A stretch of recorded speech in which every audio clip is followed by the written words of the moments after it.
As with any geometry problem, let's take a moment to sketch out what we know and to plug in any provided information. For example, one thing we should note here is that these regions are called rectangular, which means all of these sides meet at 90-degree angles.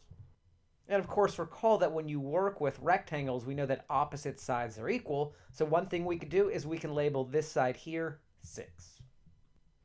Now further recall, when you work with a rectangle, the perimeter equals the sum of all 4 sides. But since there's 2 lengths and 2 widths in every rectangle, we can say twice the length plus twice the width equals the perimeter. Or in other words, that the perimeter of x looks like this, the perimeter of y looks like this, and of course the perimeter of z looks like this. Now notice in each of these cases we can divide these perimeters by 2, giving us the following. And so in the case of rectangle x, if our width is 8, that of course means our length would have to be 6. And likewise in the case of rectangle y, if our length is 12, that means our width would have to be 5. And finally in the case of rectangle z, if our width is 6, our length would have to be 5. So let's take this information then and plug it into our diagram.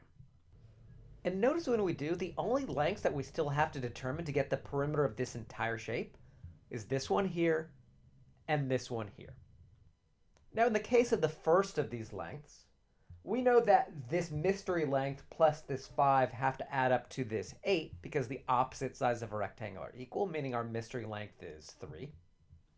And in the case of our second mystery distance, well, we know that this mystery distance plus this 5 have to add up to 12 because, again, the opposite sides of a rectangle are equal, meaning this second mystery distance has a length of 7. In other words, to complete this problem, we now simply have to add up the lengths of the perimeter for the entire shape. Let's do that.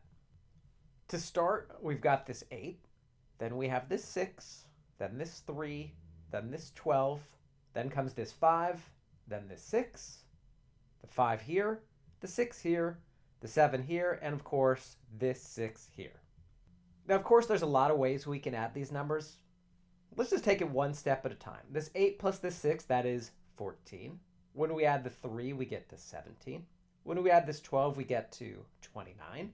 When we add this 5, that takes us to 34. Adding 6 more takes us to 40. 5 more on top of that is 45. Adding 6 more takes us to 51. Adding this 7 takes us to 58. And of course, adding this 6 takes us to 64. And there you have it. That is the reason here that 64 is the correct answer.